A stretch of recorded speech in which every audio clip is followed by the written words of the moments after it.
नमस्कार दोस्तों। आज मैं एक ऐसे घटना के बारे में बताने वाला हूँ जो रिलेटेड है अंटार्कटिका के आसपास के समुद्री इलाकों से, जो कि पिछले 25 सालों का एक स्टडी का रिजल्ट है, जिससे शायद हमारी समझ क्लाइमेट कैसे चेंज हो रही है उसके बारे में बढ़ेगी, और या फिर शायद कंफ्यूजन और बढ़ेगा। ये स्टडी है एक ऐसे नेचुरल प्रोसेस से रिलेटेड जिसमें कि समुद्र से नीचे के सतहों से, समुद्र का जो निचला सतह है उसमें से, वहां से जो जो है आयरन कंटेंट है एज ए न्यूट्रिएंट, वो अपने आप ऊपरी सतह में आ जाते हैं, जिससे जिसको कि फाइटोप्लैंक्टन्स जो होते हैं, बहुत छोटे से जीव होते हैं, समुद्र में रहने वाले प्राइमरी प्रोड्यूसर्स हम जिसको बोलते हैं, जो फोटोसिंथेसिस में इन्वॉल्व होते हैं, वो इन आयरन की मदद से उनकी संख्या बढ़ती है, जिससे समुद्र में जो रहने वाली एक पर्टिकुलर एक और दूसरी जीव है जिसको हम क्रिल कहते हैं, KRILL। क्रिल उसको खाता है, और क्रिल पे निर्भर करती हैं अलग अलग दूसरे समुद्री जीव, जैसे पेंगुइन हो गई, या वेल मछली हो गई, या इस तरीके की जीव हो गई। यानी जो आयरन कंटेंट जो नीचे से, समुद्र के नीचे से उठ के ऊपर आती है, उस से प्रभावित होकर जो फाइटोप्लैंक्टन की वृद्धि होती है, उस के रिजल्ट में क्रिल की संख्या बढ़ती है, और उसके रिजल्ट में जो बाकी जो जीव है उन उन पे पॉजिटिव इम्पैक्ट पड़ता है। तो ये एक पूरा इकोसिस्टम डेवलप्ड है। हाल ही में एक स्टडी सामने आई है, जो कि रिजल्ट है करीब पिछले 25 साल की कंटिन्यूस रिसर्च का, जो ये कह रहा है कि अब ये ऐसे लक्षण प्राप्त हो रहे हैं, जिससे पता चल रहा है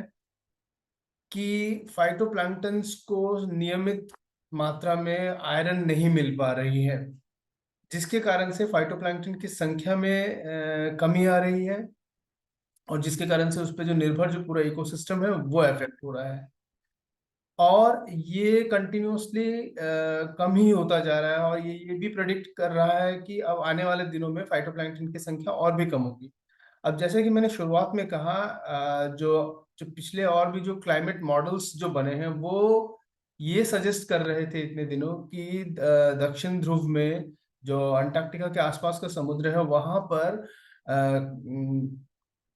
क्लाइमेट चेंज की वजह से, गर्मी की वजह से फाइटोप्लैंक्टन्स की वृद्धि होगी, फाइटोप्लैंक्टन्स और भी बढ़ेंगे। लेकिन ये स्टडी ये प्रिडिक्ट कर रही है कि समुद्र में नीचे से पाए जाने वाले जो आयरन है, उसकी मात्रा